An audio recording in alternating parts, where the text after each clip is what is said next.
Adafo mwakwa bado Badum TV so yadam penifo se na mobo aye man pense mu no so eye kama de adu so no ye kan wadwen ye bowura mu se dia na ye nenam enne ye chinchine no e de aba bepiem e wa Chimota market na ha oba ha ye quiet de but I'm hoping say na adwadie e bekoso nso agugu wa ha na mom hye no so saka wadwen ye pie montin so say ye nwumako bi e na boye chidom na ba bia wo bia no so utime e kan wadwen e man penifo etie Niama College of Nursing, ho and a batan 4 year washame. What do Banabako, none of us here to me a quanimo. So, so we nurse, papa, ya we are Benya Jumaya dia, a Niama College of Nursing. I want to say, Wokra, one more Kumase at Chima Techiman, a bank quadra so walk on my board and we're to one cran up so coho, a quenya, a wahod amount for 0574 661 117 0574 661 117 now no more kasa sabre menya me aba ma wa ha do e mo kwa baba Adom TV so meje so na udi ne de say dini kwesi ahin kawadwen enyema bi koso wo ye mantem hanman mantem ne hin Chimota hanman kasa me be kan Chimota say be kan for the whole place na twa ba kopɛ wo hwɛ ye mantem bibia gata sini enyema fini nyama hu boni ya tututu nyama gu hadwin because matisa bana frɛ apɛ obia anasi emefo omabti promo simontin so amo eden yesi kun ba ye hu hwe entontomo dɔre ɛna ɛmuan kitenkite so emene yen yensuo so ayeye den enam ayi so emu nyina sisi yentim egatesin mu nyina sisi upa egatesin mu a robbers mi ayi hunu ko an egum hadwin pa ema environment na kasa improve well diesra ban so omwo na o meye Adom na yentimi sisi amantem ha no yeda se kan wadwen no nti o kire se ba bi owo bro no Chimota yenkoye awo ya mwakwa baba Adom TV ne market ye awo na udi ni de say Mindi pa die oh udi ni de say awo na unton wudai me be chilling. Hey, udi e won krata so no chilling mama me chilling pa no ma se de tio etisen se wo chilling wo nya abota ba abota ayenya ni se se obi anya doma oman no se de etie bia no se wo siesie ba bia wote na wonya abotarma aban no se yenyina ye de yensem se na de bia aban a ono so be confused brofa bem enti ese ye nyina ye nya ye hu ntiase na de tonfo no nso wo mo di fi ekura ba no ne buo ye din enti usu koto a uba na wo ton a obi beto se ne buo ye din enti se obi aniama ne nyina buo ye din enti ye stress nsuo beto aniama no beba na obi ani de beba form obi abetimi atobi chile no antiama ya mwakwa ba ya mwakwa baba Adom TV ye nua sister antiama ton de wa Chimota market me wa Chimota market e frem antiama me ton provisions e pa mo chose se e be stra ban ne se market no se nyame Adom ye nkakra ne se ntos na ne boa ye dren omo ba na omo kasa na omo ye yi se market de nyame Adom na Chimota market nso ye wo ha kakra ye pa mo cho ba bia ye ye niema na ye hia ese mo ye gota bi ma ye ya e betimi afa wo ne fin ne niema beguo ani mo hanya ye chaka ye market no wura mu ankokofo no side ho e wo ne nyina ye basa ensuo tata ho ti esra ban ne se pa ne cho ya wontwe na ni mehwe ye e na Chimota market no se ya na omo se ye niema no boy den ye den ye pa mo cho ya amomra mo ba e be ye ni yi ama mo bibia wa ha wo hwe mi story mo bibia wom ye niema nso ye fine ne we the advert no wa ye no 2 ya no atu ya ho ka na ye hwe ayi to levi so what say ban say what they toyin cars besisi nto ka ne say ya ne ya 2 dia ma ebi mo kasa what say asam no mate sa ase no munya abotre aban wa bana na wa bana be bibia ama ye nyina ye ni age se adwen na wo kana ya adwen pa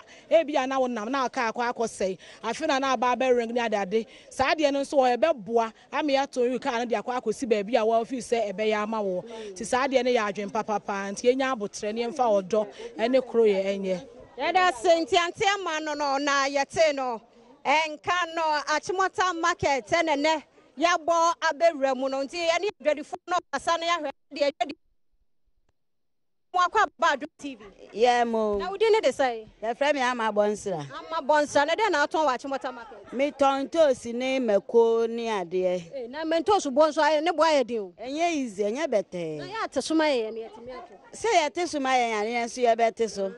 Nti so omo teso anza ne ateso.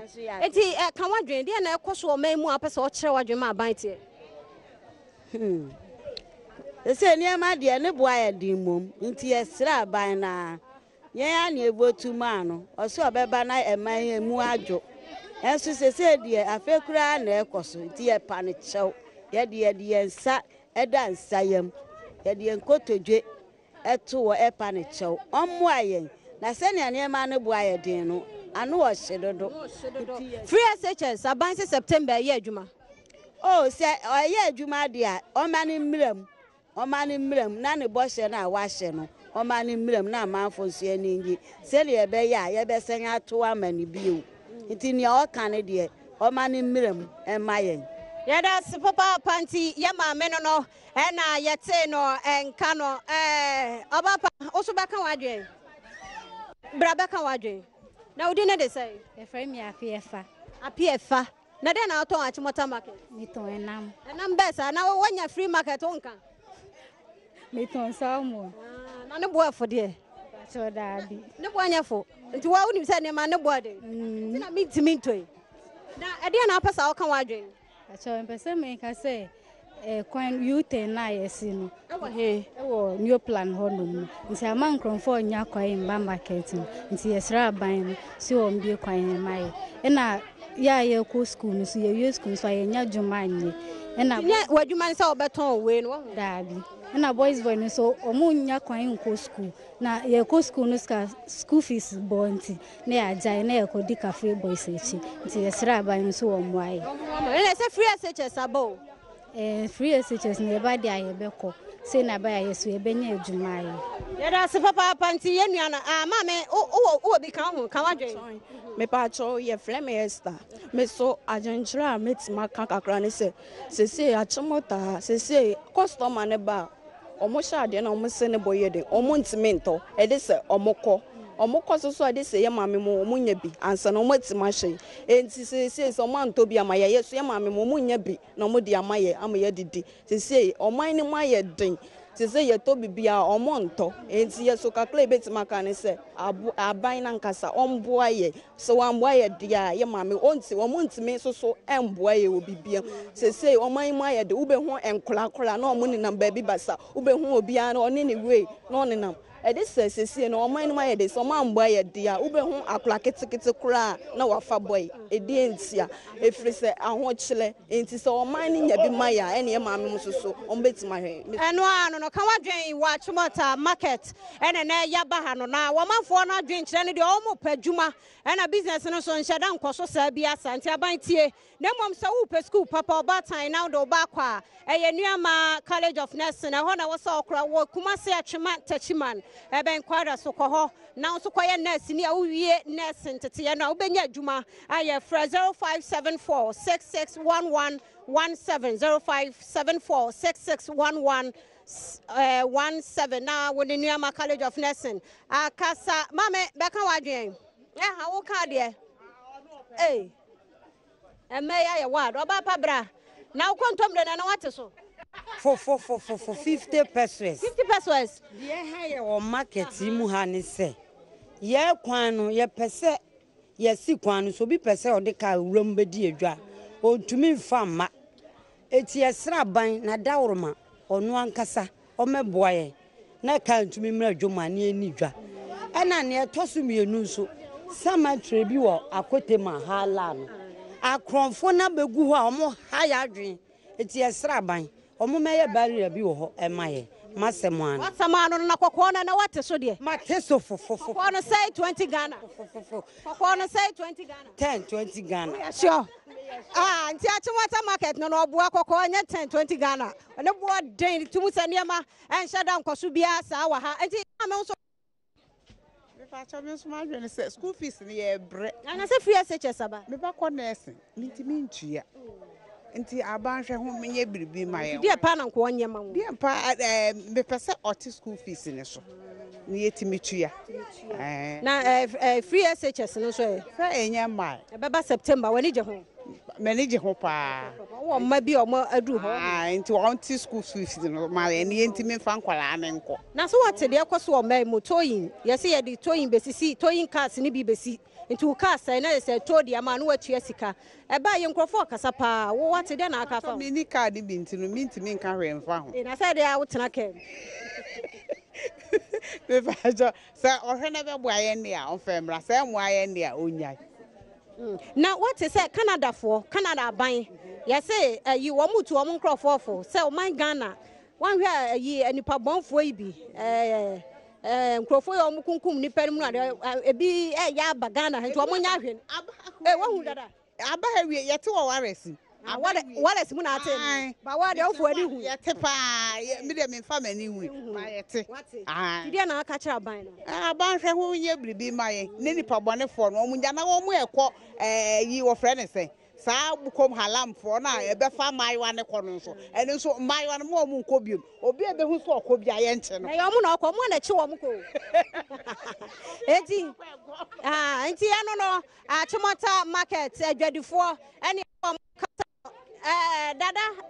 dada nya adwuma receive call dada ya mo akɔ baba Adom TV dada na katwi ne enkoye ni okay yo o fa me gba ma yo dada business say business ne de ye wom sa nyame nti wo sa be ko wa no first ye no gede no se de ntisa wo de ntina ntisa mintu minka ebi asa o nema ne body o me be to mori se se David ni bonye din fofofo ye no modrese na obi abatumi ato no e de na pesa ban ne nyama wo oh ban de se ne no nkasa ne hihye wo ho enti me mintu minka se onye we ba wo kan we de o te Adom TV de o mo hwe pa de ha me title ne se kwanya ewo ha eba market no kwan bie ni ho eba market ha ye pa ma 7 okokwa akoda no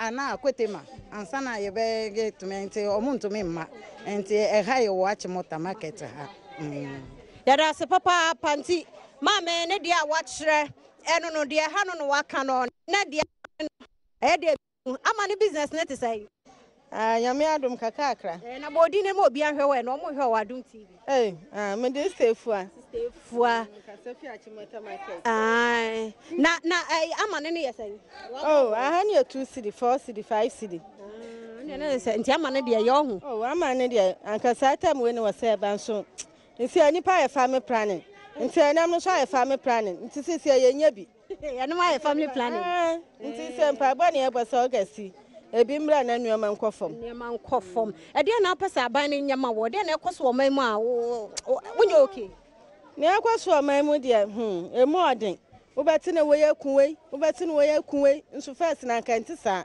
nti empa ba ne se be ka cha ba ne se o momodin na onhwe na nuoma nkoye man na ye market no so na nka kwan da haba nso isi accident bi si emu esi kwan no be se 2 years ni nti ama nkrofo ma ha wo mu ba wo mu twam kwadome wasa akwadan no ho man 7 on tumi mba nti ya ha ba akoso no ya da se papa obapa na adwuma mu te sai nyame Adom na so ton dan nso me ton amane ni o me amane nti de wo konko mu sa na ye sai ya kan ya kan e de na so da wa kuma so aban ne nyama wo sesi a wiase mu ayedin bibia nkoso o ton ade aye nto nti e pesa aban ne hwe na otutu ne nuoma yie efisi omuso omo ba be ye ni yie nso ye hu hye nti on hwe na de okan ye nti oba ye no onye maye na bibia nso nkoso na ye nso ye hu nto ye no na o baby o senior high we was training college anti wo de oni obi o ko senior high ye ho de me wie wo ho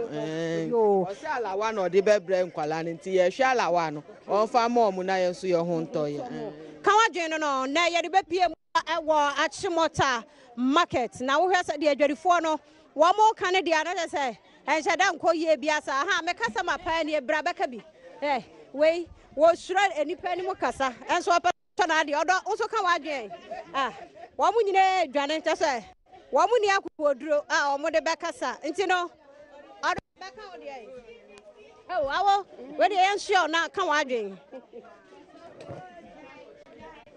Eh na piane. Eh. Awo, na ade no akofa waja ahwe. Nkruma ni trowa. Nkruma ne ye nkruma business na. Sese ade ye bibia ye fine. Sese bibia ye. Nti nkruma ne trowa nkwa na aton wa ha. Mpacho ene dende nko apa na awie sese a. Nso we tere bibia ye. Na adwuma mu ye de wo hwe anopa wasore a waso ade wo to twene fom ne ade. Adwuma de se wo ne otwen hu a untumi ye. Unu otwen hu untumi ye. Sese ade ye nto ade na su ye to ade ba all misin ubanya wo chefa wo mu. Did you na wo pesa aban ne nyama wo? Oh, aban ne de na le kwano amase kwano unim na ofa main road ofa nko tura na ofa from ho there this we akofa my serving nti cars nim ba ha ye nto ade maye mu enenso ba omis no there ye nya ye chefa wo na say runabout na akodi ma 7 na de ha na ba no pa o de abmaye papa ye nim ye ten right kra wo ha. But first na nke ye run about new plan de na nka nkrofo ba. Omo papa, so we won point djuma wo kra. Ofa no adedwa. Se se rafa main road record nti no fa from ho no kodu ja odomi. Ntaba adwa no ewu. Okay. Enti ma men so adwen kire no no kan wadwen ye gina no de no so na kan wadwen dwumade na ye de e ba ye e wo domi market no aha na ebrema ko Achimota market ma me kan do mi dia behyemanum ye de ba Achimota market na ha na brama kwan na ye de asie Nuama College of Nursing e ho na ofo obatan wo hweme wo be se obakọ nursing school dia fa na ni kire ho e wo Achima Tachiman Kumase e be kwada so ko ho no ma na nwuma sua bibia ye kama won kra na okọ Kumase a boarding wo ho nto betimi ada school ni mu uni ha okra fra wo mo 0574 661 117 0574 661 117 one year you call boy ya chidom then so yenya kwan eba Achimota market ha na efia mankwa tamaklo yaw and afi yen driver brown and afi Mr. Frempon ne cameraman so a wode emba ejadi fo mo ha yeda mo se pass na mo ma mo kwan na yene mo kasa ye mo so mo studios e maye yeda mo nyina ase ya ma mo ne hwe anything